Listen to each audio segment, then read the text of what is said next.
As you know, in Cambodia, we have gone through many regimes in a very short period. Recently, we have come out from Pol Pot, who they kill their own people and they destroy their own country. So after Pol Pot, every structure has been destroyed. We left a very little resource. So the community tried very hard to develop our own country with very limited education and skill.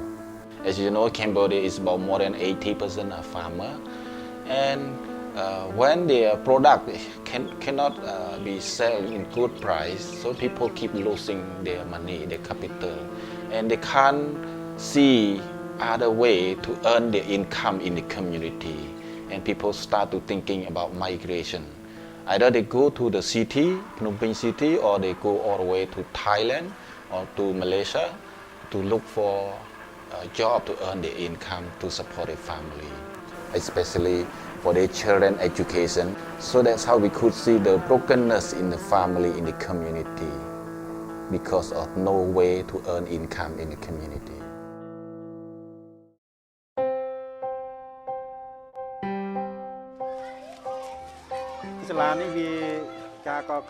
This school started in 1979 because the original one had been destroyed by the Pol Pot regime. Our villagers got together and built a wooden building that we had until recently. This concrete building was donated by the Asia Development Bank in 2011.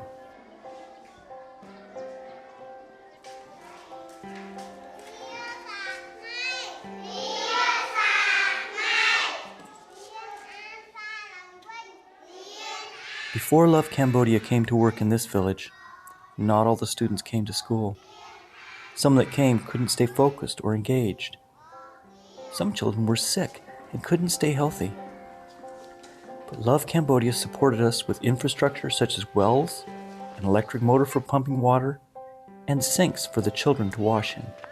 Love Cambodia also brings student groups that work together to teach our students to draw pictures, play sports, and various educational games.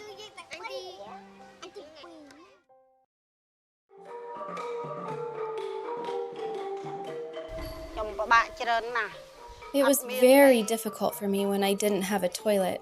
I would have to walk to my mother-in-law's home. Sometimes, when she was not at home, the door was locked, and it was so very difficult. I would wait until night and then dig a hole in the ground near the banana tree. In the daytime, I can walk out to the rice field to go to the bathroom, but at night, it is not safe to leave the village. Since the Love Cambodia team installed this toilet and water bucket, it is very easy day or night. My elderly father did not ever want to come and stay with me before, but now that I have a nice toilet, he comes to stay with me.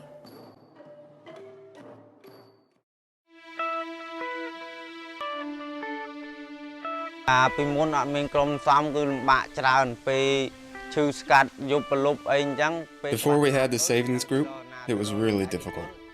When our families were sick at night and we needed money urgently, there wasn't any way to get it. We couldn't borrow from the money lenders. They aren't available at night. Plus the interest rate would be 7% a month. In our group, we agreed that when members borrow, they must return the total in 2 months and only pay 2% interest per month. So now, our members can borrow money quickly and up to $25 in an emergency. In our saving group now, we have 19 families. We each save 75 cents a month, and between us, we now have about $675 saved up. Within our group, we allow members to borrow according to their ability to pay back. Some borrow money when their children get sick, and others for transport to go to find jobs in Phnom Penh.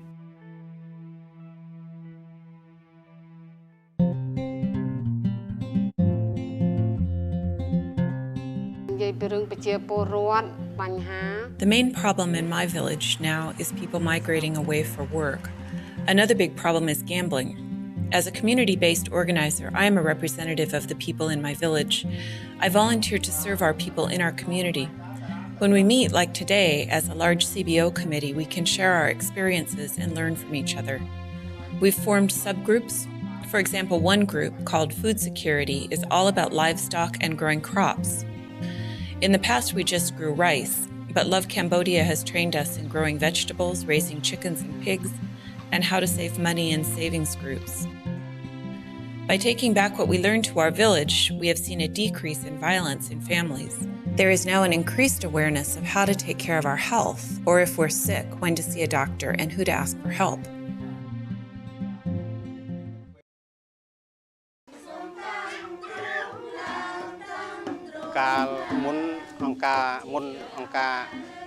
Before Love Cambodia came, our village didn't understand how to stay healthy or live in peace with one another. I was selected by Love Cambodia to go for a training with people from other villages, some of whom were Christians.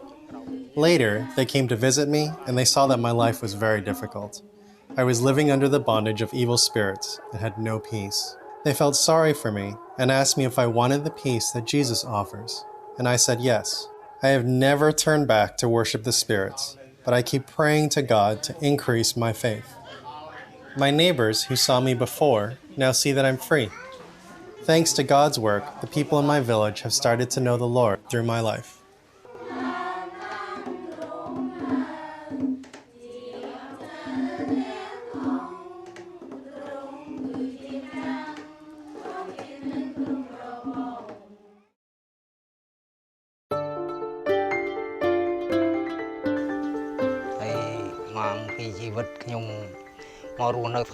Ever since the Pol Pot times, I've struggled to make an income.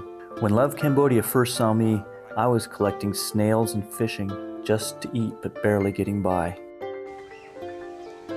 Love Cambodia provided me with capital and knowledge. They sent me for a visit to a home gardening project. They even provided me with some basic farming tools. I worked at it until I succeeded. After a visit to another province to learn techniques about fish ponds, I started one. Now I have 4 ponds set up so that every 3 months I can sell fish from one pond and then the next 3 months from another, so that I get benefit from the fish ponds 12 months a year. I've gone from house to house to share about home gardening and asked neighbors to come and look at my fish ponds and see my chickens. Some have followed my example, starting fish ponds and raising livestock, and are starting to get ahead finally. I want to share what I've learned so people will have enough food to eat. I'm so thankful to Love Cambodia and those that fund Love Cambodia. As you can see, the money and time are being put to good use. What is Love Cambodia going to do right now when we see all this problem? As we know, to help people to rise up from poverty is very difficult. We cannot give them food, we cannot give them money so that we expect them to rise up from poverty. We see the key to help the farmer is to give them knowledge and skill. So people have confidence by their own skill and knowledge. And this skill knowledge will be carried on to help their own family so that one day we could see Cambodia is really rise up from poverty.